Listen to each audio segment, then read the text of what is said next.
good. This mic working?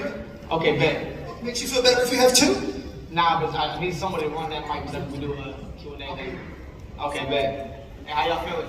Right on the break, they got, man. I know y'all been waiting all day sitting on your butts, so man, y'all give yourself a round of applause first for being class of the whole show. So I need to do a favor. First, the VIP, because I know y'all paid that bread. If y'all want to scrunch in, and then I would love for everybody in the back. Don't worry about if you have VIP or not. Jay gonna be mad. He can send me the bill. I need everybody to pull up and get as close as y'all can. If y'all ain't you heard him. He heard him. Jay don't care. Come on up. Little hyphenated comments, but I cut hair and I motivate people. I try to speak and use my voice to bring change to our communities and wherever we feel like it needs to be fitted at. So today, I really wanted to give you guys a little bit of what I thought has been the most helpful thing that I've learned over the last year.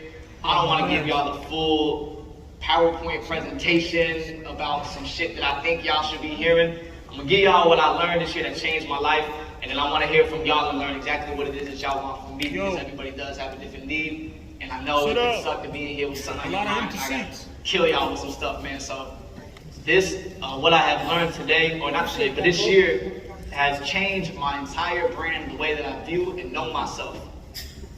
Before COVID had came, of course, I was a barber, cutting mad artists, celebrities, you name it, running around trying to chase the next dollar, chase the next cut, chase the next fade. When COVID came, it changed my life, and I know it changed all the barbers as well. We're all barbers in here, whether you're a barber or you do hair, you braid, you color. That was our livelihood. That was everything that we did. So the one time that I was not able to do so, I'm sitting at the house now on my ass thinking, who am I?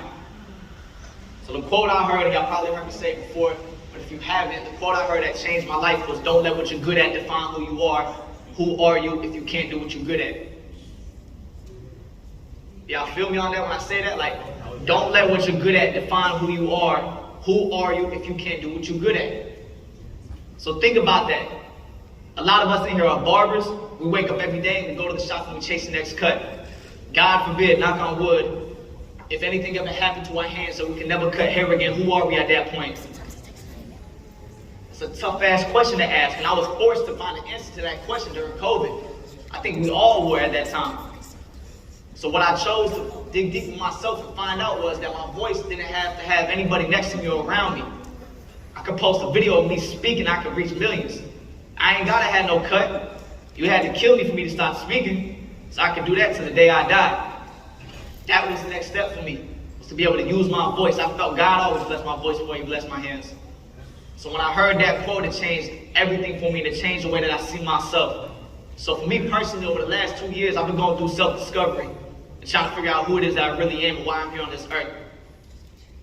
Now, some of y'all might not want to hear some deep shit like that, I get it, but I gotta give y'all what's real. I ain't here to talk to y'all about no posting or no algorithm or nothing like that. I'm here to tell y'all what it is that changed my life, and I know it can change, to have an opportunity to meet someone.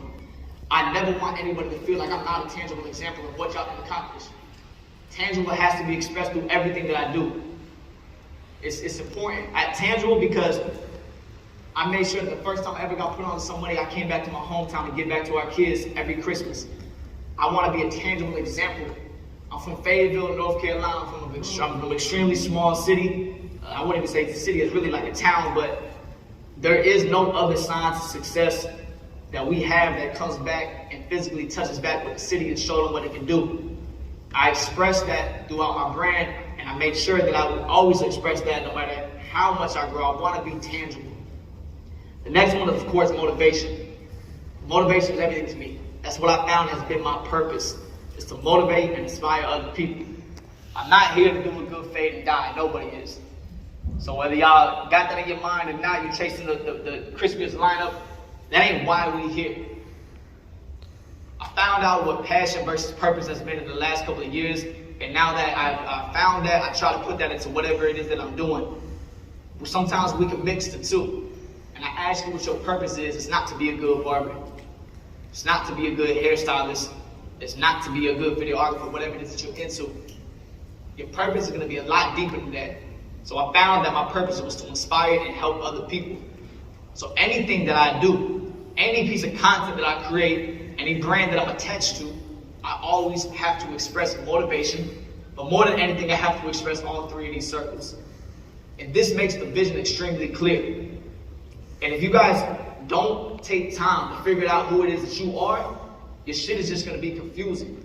I'll be honest with you. It's cool to be into different things, and I can do different things, but the core about who I am as a person should always be expressed through these things. I can't do the food reviews that my man does earlier, and then want to do the fade, and then want to do a speaking, and then want to do a travel tip. Like, people are so confused about who it is that I am. Now, I'm not saying that you guys can't do whatever it is you want, but it should be clear about who you are, what you stand for, and why you're here. I've learned how to express that, and I feel that's why my brand has been where it's at. And I know everybody thinks about it all the time, and I just want to give y'all the truest answer. So as I've been filling these out over the last year, and it took me months to fill it out, because not only do you have to find these three topics, you got to find what goes inside of them. So this one will be what I put actually inside of mine, and we'll talk about each one. So starting with love, since that was the first one, I got respect. Because I want to make sure that I always communicate respect for me and whoever it is that I'm either doing business with or who I'm meeting. Everybody deserves respect. And I'll be damned if I'm disrespected or somebody that I communicate with or meet feels disrespected by anything that I do. I respect people for who they are. I take them for who they are. And that's as simple as it gets. I don't got no more words for that one, but respect is it. I make sure that's communicated. Moral compass. I got moral compass written down because I want to make sure that any opportunity that I get into, I follow my moral compass. Does everybody know what the moral compass is? It's the feeling that you got in your heart when you know some shit is right or wrong. Like deep down. Not knowing that, like, oh man, he getting what he asked for and I'm getting what I'm asked for, but knowing in your heart, was this a fair exchange? Or did this feel right to say this to this person? Or did it feel right for me to actually be here?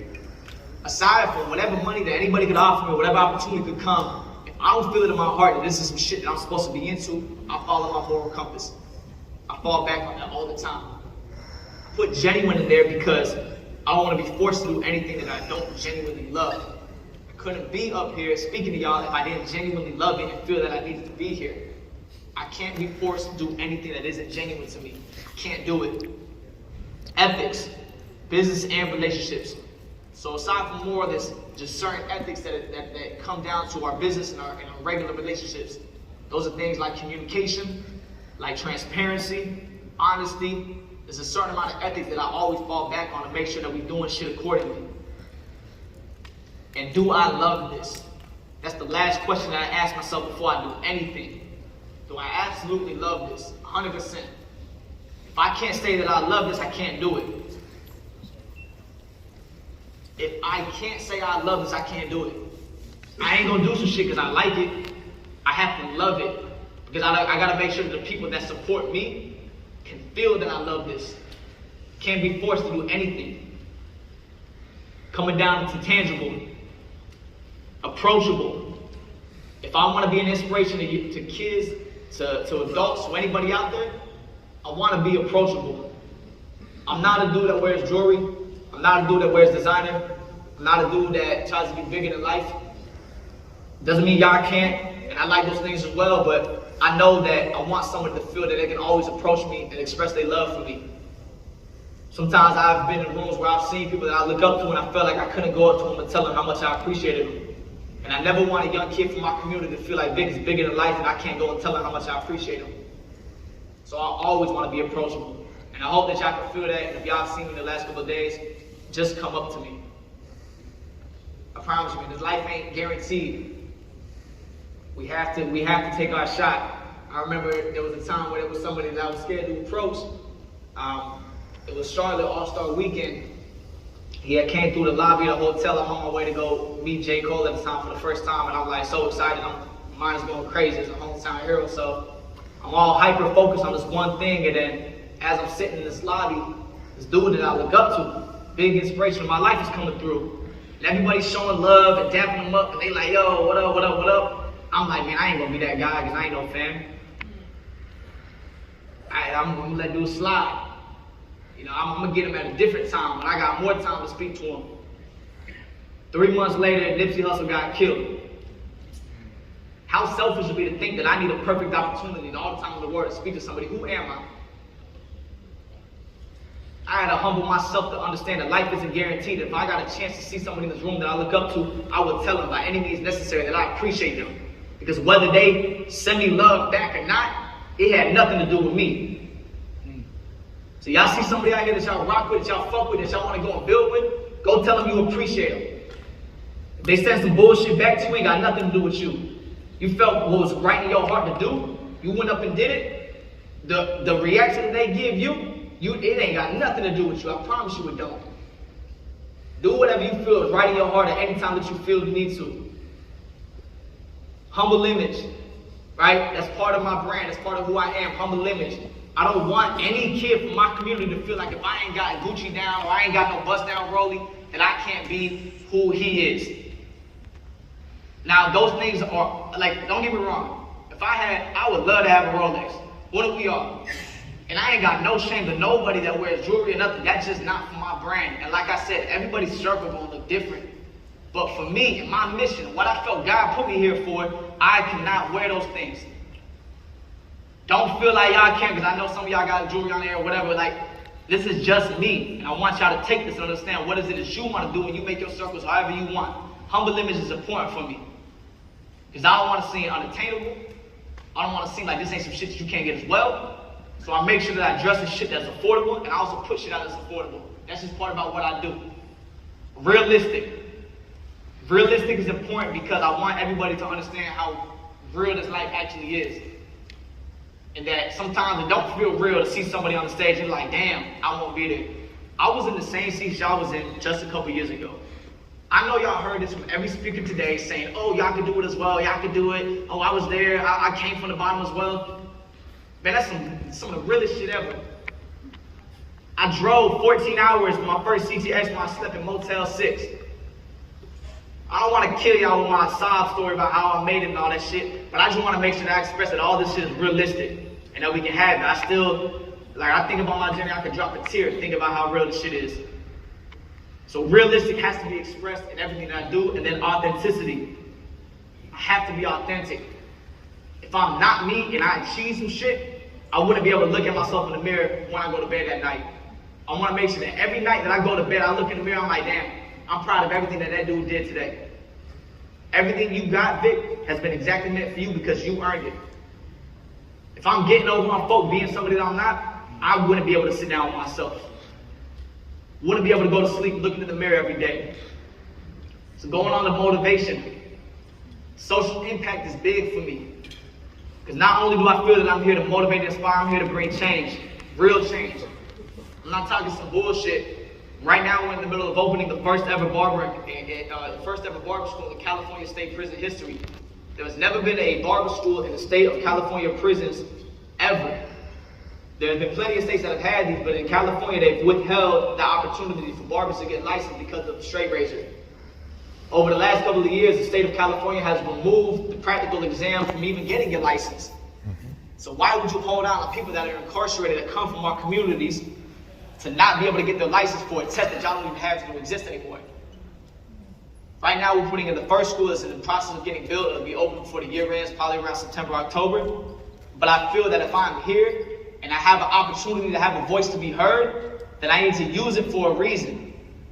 Not to make myself look good or make myself feel like I'm better than anybody. Who needs it? I ask God to let me be a vessel. I ask Him to bless me with a voice. It ain't to say, talk about how good I am, but who needs it? Who feel like they don't got a voice? There's kids in my community right now that feel unheard. There's people that come from the same backgrounds as us, from the same community, go through the same struggles, black, brown, white, whatever you want to call it. If God blessed me with an opportunity to be a voice that's being heard, I won't sit there and talk about some bullshit and talk about my sob story about how I made it. I'm going to ask what needs to be asked. Underdog mentality. This is something that I live with every day, something that I rep, something that I wear on my chest. I still feel the heat of my garage when I started cutting. I still feel that shit on the back of my neck having no AC. I feel like the underdog. I move like the underdog. I will always feel like that. And y'all gotta feel that through my brand. I know what it feels like to be counted out. I know what it feels like to be doubted by the way that we look and the way that we sound. So anything that I do, I rep the underdog mentality. That's just stuck in my head. It's the way that I move. Inspiration, because it's a little bit different from motivation. What I'm doing right now is trying to provide some motivation for y'all, and I hope that you guys are inspired. Those actions are different. Inspiration is the long term. They say motivation is the last 48 hours. That means y'all go to this event this whole weekend, y'all feel the energy, y'all lit, y'all go back to the shop, you cut for a couple days, by Wednesday you done. You back to the same old shit. But if you ain't inspired by what you saw this weekend, or you ain't find a bit of something inside of somebody else that made you inspired, then I feel like I'm not doing my job. Voiceover craft. That is most important to me. And y'all see that in anything that I do now. I will not be anywhere unless I'm able to express my voice. I was invited to be on the Braun shop, the show The Shop on HBO. They said, Vick, we want you to come up there and do your thing. I said, bet, what's my thing? We want you to cut. I said, man, humbly, I'm gonna have to decline this. LeBron James, that's cool. DJ Khaled, that's cool. If I can't say nothing, I ain't got time for it. Because God ain't put me to cut hair and dye. Voiceover craft. If there's any opportunity for me out there and I'm not able to speak, I'm not doing it. You can't pay me just to cut no more. Voiceover craft is expressed through what I do. So this year we have knocked out a lot of brand deals. I've gotten with a new agency over the last year. We've been working hard. So you guys have heard me explain this whole circle, and I'm gonna show you just a couple of the brand deals that we did in the last couple of months. You can see how this is expressed. You can see how I figured out who it is that I am. And out of all the opportunities, we've had hundreds of people reach out to work. The ones that we say yes to hit every one of these circles. So the first one that we did this year was a campaign with Can-Am. Can-Am is a motorcycle company. Obviously, I don't cut hair. What would I have to do with a motorcycle company? But I knew who it is that I am, and I was able to apply that through different avenues now. Now with Can-Am, they came up to me and said, Vick, we love your voice. We want you to talk to 4 underserved communities, LGBTQ, black and brown people of color, veterans. What was the other one? A female. We wanted you to have a voice for women. They want nothing to do with the bike. They wanted me to apply my voice and to serve these people. We were able to do that. We were able to talk about my journey and relate it to what it feels like to be free, that you would feel riding on a bike. The idea was freedom. Y'all see this come out later. This is not out exactly yet. We announced it, but we talked about what it means to be free and the battle that we took to be free. This is expressed. This hits every one of my circles. I love it. I'm able to motivate, and I'm able to be a tangible example to anybody in my community. The next thing that we just did was working with the NFL over the NFL draft. NFL hit me up. Vick, we want you to talk to a couple of our draftees. We want you to get their story. The story is never heard. They only know them from being a football player. There's more to these people. I said, I bet, I love that. I'm going to make sure I go there. I use my voice over my craft, and I make sure that I'm able to provide some inspiration for other young kids that want to be also in the NFL. So we go, and we talk about some real shit in every video. They said, Vick, we want you to interview Roger Goodell, the NFL commissioner. I know everybody in here knows, if you don't know who Roger Goodell is, he's the NFL commissioner. He's in charge of anything that happens in the NFL.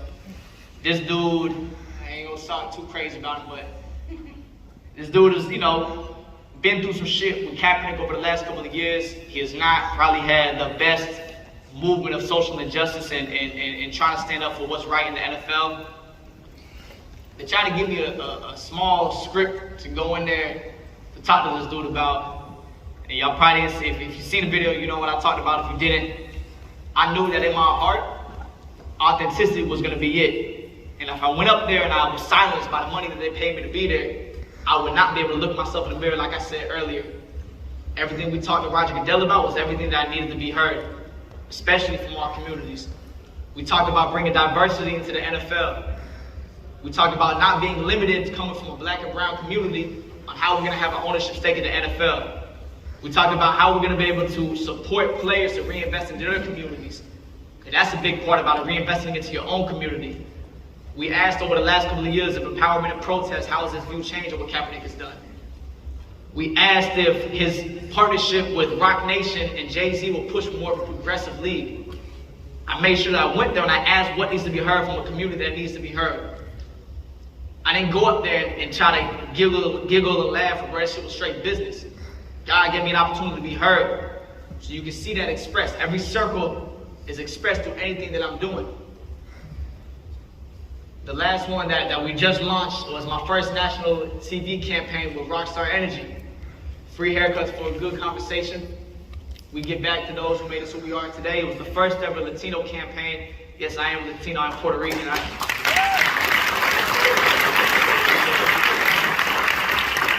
Rockstar came to us, they said, Vic, we want you to represent your Latino community. We want to talk about the help that you guys have to pull together and support each other.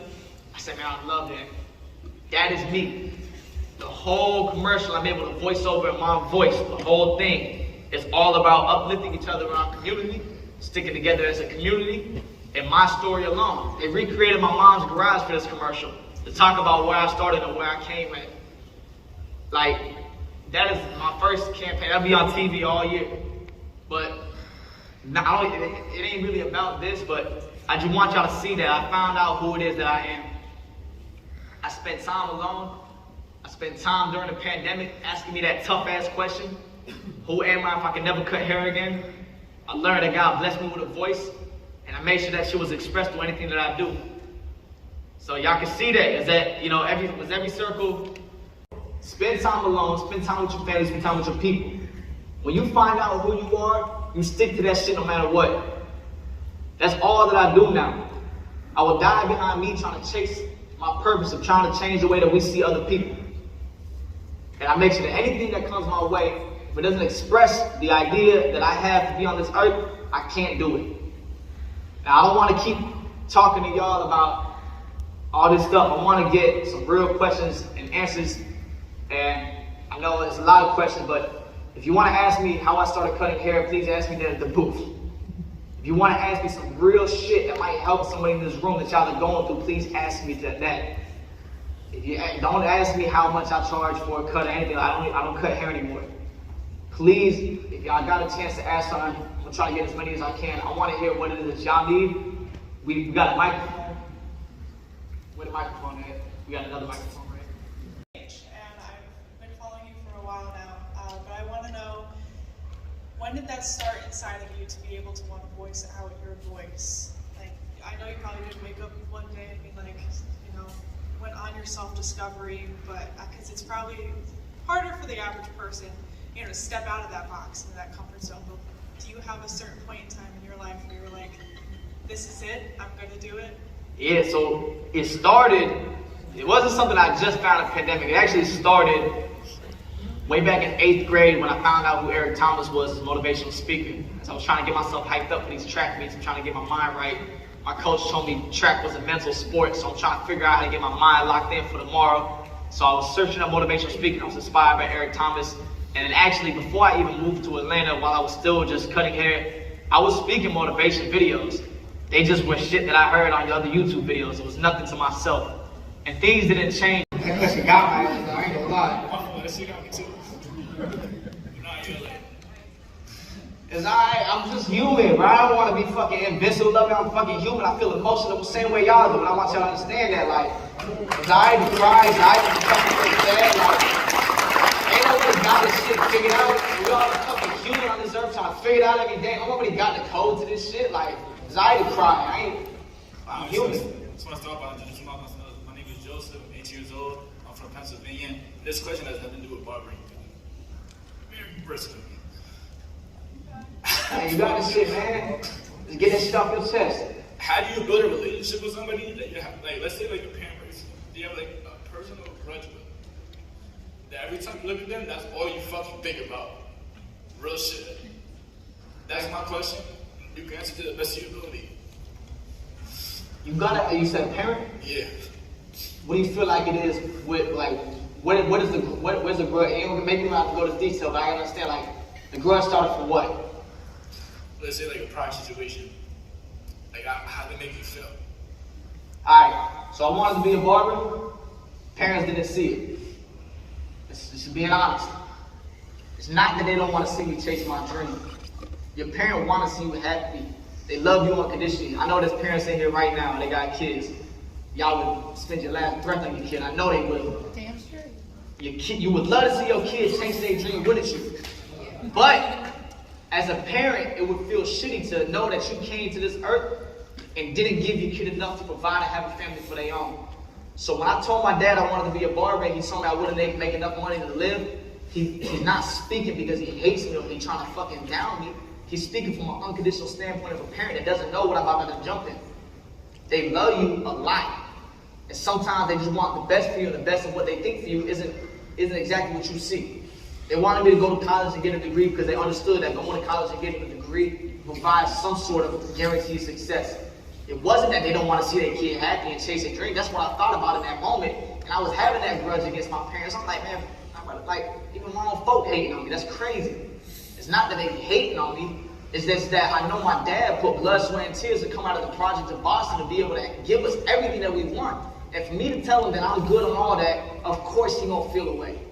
He went through so much more than I had to go through. Both my mom being an immigrant from Russia to come to this country to give us an opportunity. They busted ass, bro, to be here and to give us what we got. So when I told them that I don't want to take none of that shit, I got my own vision, yeah, man, it's going to be a little confusing as a parent because they just want what's best for you. But the same question that my man asked me earlier, even your parents, bro, like the vision that God gave you is for you. And it wasn't until I started making enough money to where my dad could see that I was going to be able to sustain. And all he wanted me to do was be a man at the end of the day. That's all I ever got from my dad, is that he wanted me to provide, be a father, and take care of my girl, and be a good man. That's all he ever wanted. So he wanted me to be able to provide and have that life for him the same way that the Army gave me his opportunity. So I remember the day that my dad got on board with it was the day I didn't know what a business bank account was. And I had got a letter in the mail saying that they was going to close my account because too much money was coming through. And my dad was like, hey man, I got this letter.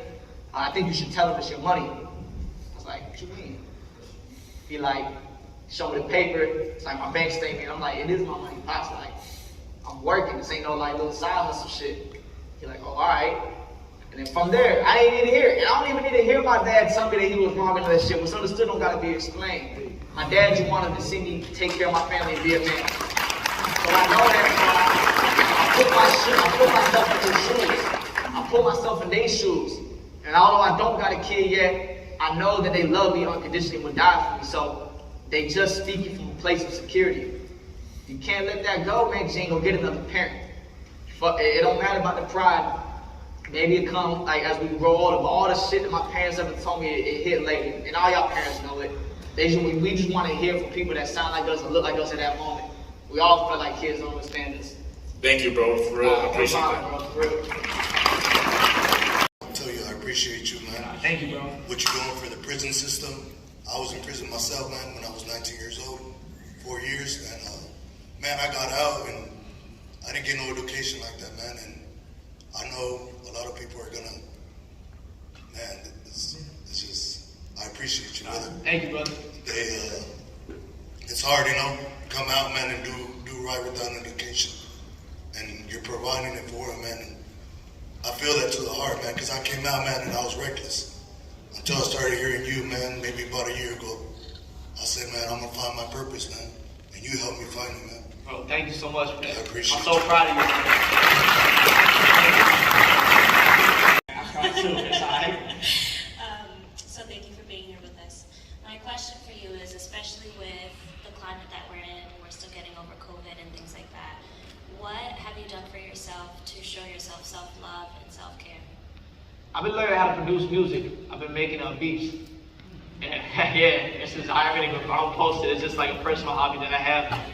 I think self-love looks different for everybody. I don't think it's the same. I don't think everybody has to read a book or drink a cup of tea. I just found time for myself wherever I can, and I found time through making beats and producing music where I'm just kind of away from everything, but still in the creative habit. And I love it, you know. It's like I get to express myself through that.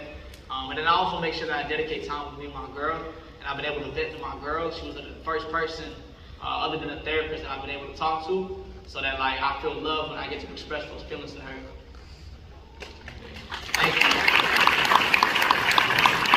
Really close to me, but sometimes I feel like he just doesn't get it, and I know we're not going to be on the same level, but he is a barber. He's my brother, but sometimes it's hard for me to, I'm getting emotional, sorry guys. Sometimes it's kind of hard for him to see the vision that I have. I know you said earlier when you told him, if you have a vision, just do it, even if anybody else doesn't see it, And I have a vision, and I had it for so many years, and I'm very blessed to be able to be achieving everything that I am doing. But I wish I could just have him be on my own page. I know he's motivated. He tells me he wants the same thing that I do, and stuff like that. But one day he's motivated, and then the next day he's just like, whatever. Sometimes I think that it's because of his age. But seeing you up there with your 23, he's your age, and I'm 28. I don't think it's really about the age. It's all about you. You know what I mean? Your mind. Like, what's your vision? I don't know if I'm wrong from trying to have him, be on the same boat with me. So I guess that's my question. What do you suggest? I try to talk to him in a lot of different ways. I wanted him to come here today, but he wasn't able to. And if you can give him a shout out, that would be nice too. He would love that, and I'll record it for him. So yeah, that's my question. Gotcha, thank you for that. Don't say what I say the wrong way, because I learned through the same thing. I got a younger brother who about to graduate high school, and I had this ultimate vision for how to help him, but same thing that I said earlier, your vision for him is not what he wants. And sometimes unconditionally we love these people, we want to set them on this right path, but you got to understand that everybody gonna have their own walk of life. Whatever your brother has that he wants to do is not what you want to have for him. And sometimes the love that we have for him is saying like, hey, this worked for me, it could work for you too, isn't the best thing for that person. So I found just to listen to my brother and speak to him and learn what it is that he likes and try to help him be the best version of himself and not just what I see for him. We can get carried away trying to create something for our loved ones, and it isn't really what they want for themselves. So just learn more about your brother and what it is that he wants, because you can't want it for him, it's not enough. He gotta really want what it is that he wants for his life. I can't force anybody to be motivated here. I can't. I can try my best to pour in, and that's all I can do, but it's up to them to feel like if they want it, they can have it, but I can't force that upon them, but I can do my best to provide every example possible. And I think you should just learn more, because I had to do that, and just learn what it is that they want to do, what it is that's stopping them from being motivated. Mike got something he's battling that he ain't never told nobody before, but you gotta learn them and allow them to create their own vision. I know that